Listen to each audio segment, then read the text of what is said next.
This week, we will be showcasing an organized display of a selection of paintings from a very detailed portraitist who incorporates text and his intimate notes. His style, which emphasizes on deep thoughts, were a marvel to view while displayed panoramically. You are with me here at my solo exhibition titled Intimate Notes, and it's an exhibition of about 18 works, and here we are standing before two of those paintings. This is titled Guardian Angels in Blue, and this is also titled Guardian Angels, the Burning Ones. They go hand in hand actually, and they tell the story of our mindset of having supernatural beings that watch over us. For many people, they believe in not just the physical human beings that we have around, but also some kind of spirits that watch and guard over us. So I was telling the story of this kind of spirits that we call the guardian spirits. And here you see there are two female figures. I chose the female figure because it connotes beauty in many ways.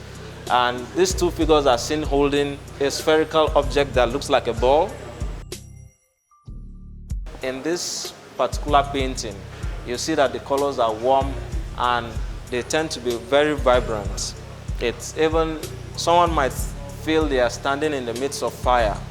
So it's titled Guardian Angels, the Burning Ones, because there are times when these guardian angels tend to fight for us when there's chaos and when there is trouble. So it's a story that starts from here and moves to this piece.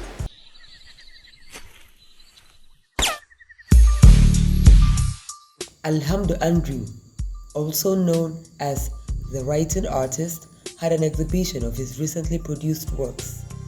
The main subject of his work includes dark-skinned toned portraits, mostly done using burnt umber.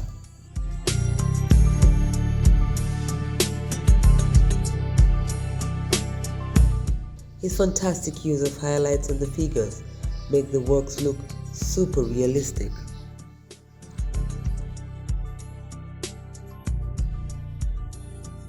Also here we have a painting titled Emerge from the Shadows, produced in 2022. And Emerge from the Shadows is a story of resilience. Resilience from the difficulties that one faces in life. And it was a story from personal experience of times when I'd had difficulties. But despite difficulties, I had to brace through those difficulties and emerge from the shadows. So this painting for me encompassed that period of life. And I believe it tells the story of resilience. It tells the story of courage to weather the storm of life. In the picture, you can see that around the face, there are so many dabs of color and they seem a bit chaotic, which alludes to the challenging times of life. However, I used bright colors of yellow that looks like a cap on the head, and there's this boldness to the face, this stern-looking nature of the face in the painting, which alludes to the courage and resilience of the person. So imagine from the shadows, the face is coming out of seeming a dark background. So that's the story of Emerge from the Shadows.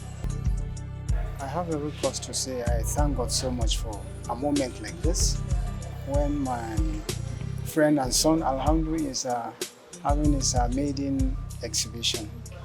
Alhamdu as a young child at a very early tender age, he will always be very close to me. As an artist, I love privacy, I love concentration, and he will always come very close, and I feel it's disturbing, and I will always try to send him away.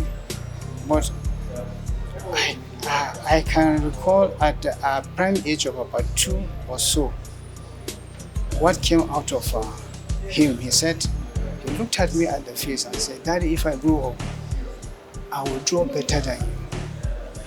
And just today, I can see that it's a reality, and I'm so grateful to God that Alhamdulillah, made every effort. I tried in some ways discouraging him. I wanted us to go different ways, but he was so resilient and consistent.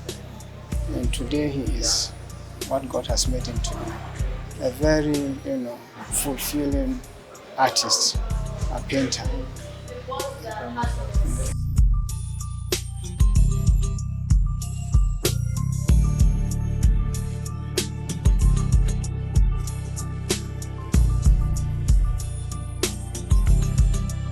Hamdo is a friend, not just a friend, a colleague. And I think our friendship became stronger when he went on a research on my own works while he was doing his master's degree thesis in Ahmadu Bello University Zaria. And I found that interesting. I even wonder why he even did that, but I think that got me closer to him, and I discovered that he's somebody that think like me in some instances. And aside that, I like that quality of him being very prolific, being very hardworking.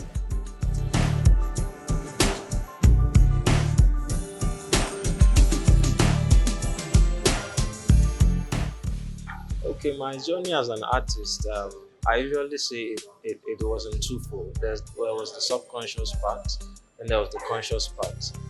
The subconscious was told to me by my parents that when I was young, I always loved to draw. Unfortunately, because my dad was an artist, there were always materials around to use to draw. Yeah. So, but the conscious part started for me in my secondary school, GSS2, where I met my first fine art teacher, and surprisingly, that was the first time I was having fine art being taught to me, and the first time I saw him draw on board, while others were saying this is so complex to do. The first thing that came to my mind was that, wow, this is beautiful, I can do it. I had never done drawing at that level before, and that's where I started drawing. And there was a day he came with a painting of his to school, and while others were seeing that, wow, this is complex, this is hard to do, I rather saw that, wow, I love this, I think I can do this. And looking at the painting, I was beginning to, in my mind, visually see the possible processes he went through to achieve that. And that was what kickstarted my art journey. Although in secondary school, I mostly went through without an art teacher, because although 4 teachers came, they all spent just a very minimal time that, when you add it up together, was not up to a session out of the 6 sessions I had to spend in secondary school. So it was a lot of personal work and determination. It was like I added fine art to the list of subjects I had for myself. God helping, my parents were helpful. They bought me materials and all of that. At some point, they felt, is this boy serious? Is he wanting to go on with this? So, but they were at least encouraging, and I kept at it. Wrote WAEC for fine art, offering fine arts, whereas there was no teacher on ground. So there were just 2 of us that sat for fine arts in the whole of the state capital, and my principal was wondering, are these boys sure of what they are doing? So it was quite an experience, and it took a lot of determination and resilience. Fortunately, I got admitted to Abuja Zaria, where they call it the famous Zaria Art School. So many teachers there who I learned from: Professor Jerry Buhari, Professor Bushem, Professor Muazu, and a number of teachers.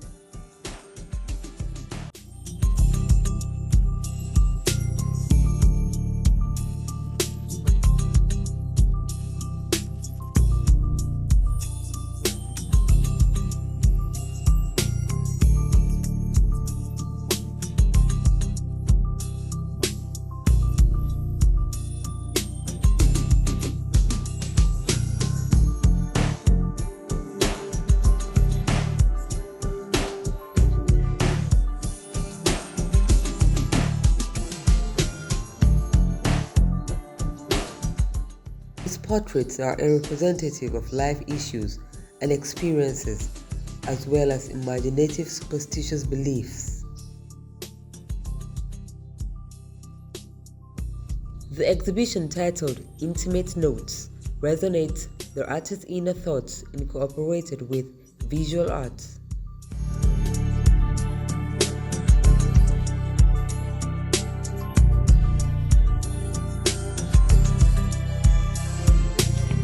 There are other works that delve into femininity. There are other works that delve into vulnerability.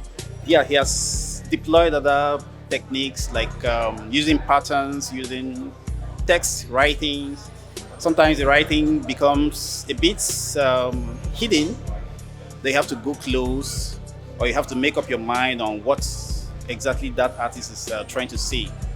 And his early work sort of show that sense of somebody who was trying to represent things the way they are, but subsequent works became a bit more submerged into the background. That's the subject, and the background became submerged. That became a thought process where the artist or the artwork and the audience, the onlooker, become there's more of what they call a collaborative way of creating a work. You look at the work and you make up your mind, what are you really saying? It's not necessarily about what the artist is trying to say, you know. So you make up your mind. By that action, I think the onlooker becomes an artist too, not just the artist who has created that piece that has been there, because you're going to sort out the details with your own eyes. I think the models for each of the works are pretty interesting. After speaking very shortly or very briefly with the artist, I got to understand his inspiration specifically for some of the elements he used in some of the works. Take, for example, the King's Muse. I think that's my favorite. I don't want to give it out, but each of the works are very intimate. Each of the works are the artist bearing his heart out, bearing his thoughts out. And while I was looking at one of the works, particularly the one at the back with something about thoughts, I thought that it was interesting that as much as he's already bearing his soul out by painting, he's also still bearing, I'm not sure what else, within him he's bearing out, but he's just totally emptying himself onto his paintings, both by creating the artwork with paints and colors and then also writing on top, within, and just through and through. I think the exhibition has been a thrill to experience. My paintings are more of extensions of my diary. So each painting is like a page in my diary. Just that you now have images aside just text. And I believe, or I hope really, that as my contemplations and persuasions are documented in most of these paintings, that because we all go through the same human experience, it may just be in different colors and shades. So I hope that people that come in for this exhibition will see bits and pieces of themselves, or even chunks of themselves, through this painting, chunks and aspects of their own human experience. And I hope that it will give that opportunity for them to engage some of these emotions and ideas that come from our human experience in a more soothing and calmer way. Okay. The King's Muse is a painting of a young lady dressed in what is very similar to the Hausa culture kind of dressing. She has a veil that drips down from her head down to her body, and it's seen that she's wearing a crown. However, her dressing is not strictly from the northern culture in Nigeria, because the crown that is depicted here was deduced from the Festac head, which is an artwork, an artifact from the Benin Kingdom. So it's titled The King's Muse. I titled The King's Muse, whereas we don't see the king in the picture. However, we see the queen of the king, and instead of calling it the queen, we decided to call it the king's muse because she is the delight of the king. And it's very instructive to see that she is dressed in a way that is modest and exudes beauty. The king's muse also alludes to the beauty of the northern woman.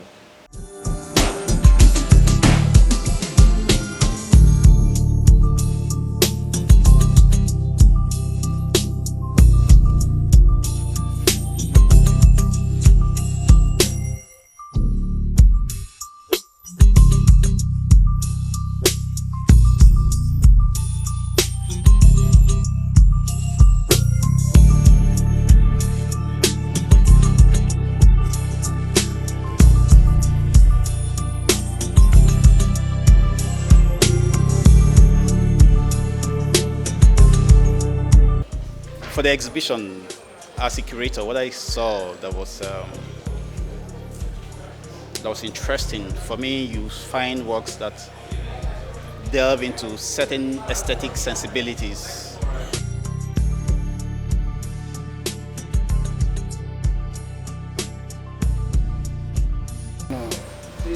The surrounding that we find ourselves is that artists are not being encouraged, especially at the early stage. You find that in most of the public schools, governments, don't give concentration on, this area of studies. And as we do that, you find that young ones will grow up and, be independent, because we live in a world that now you just have to, find yourself, something doing, not dependent on the government. And art is one of the very strong, instruments that an individual can really work and also live by the living.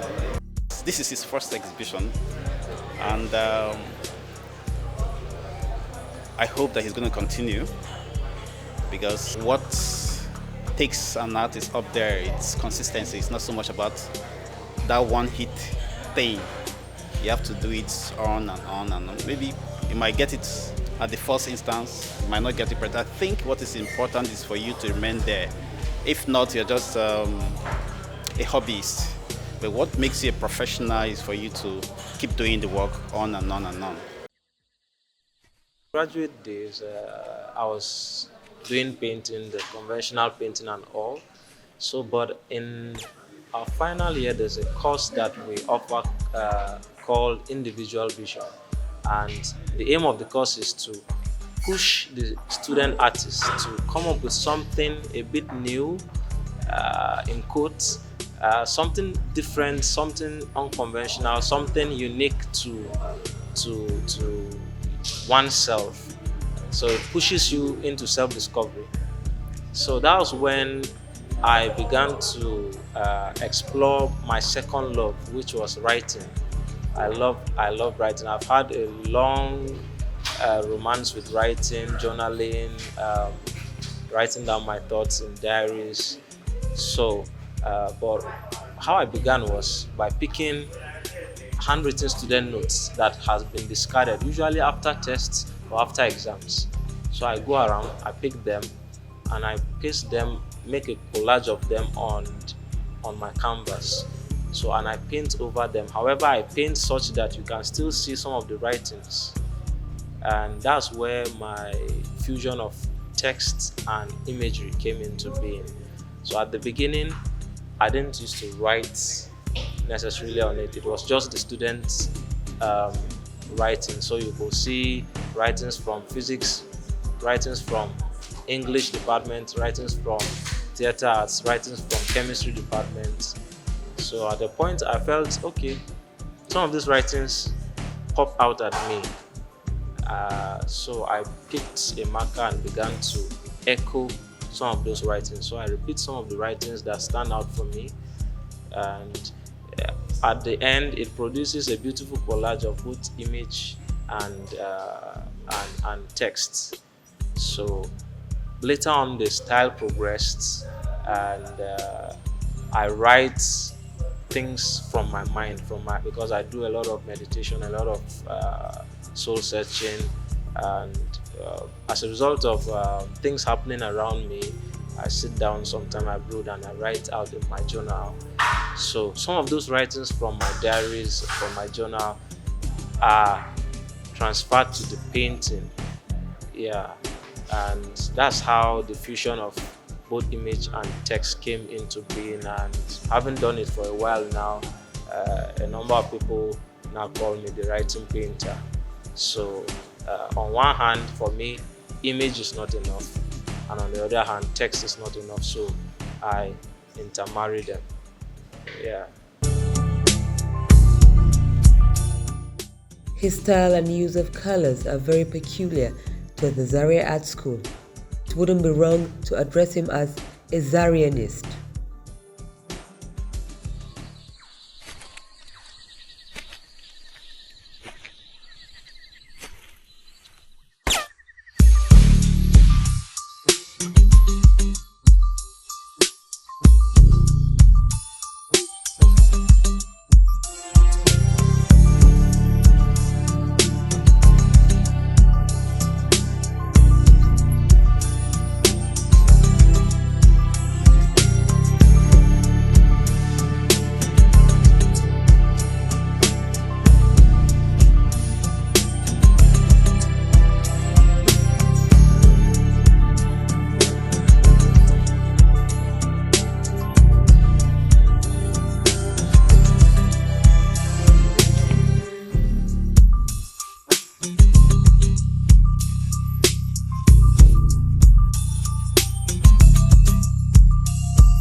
Works of art from Zaria Art School can easily be identified because of the detailed impressions, solid and clean color palettes, intricate strokes, and exclusive details on each subject matter. We have to call it a day here on Visual Impressions. We hope you join us again next week for more on arts.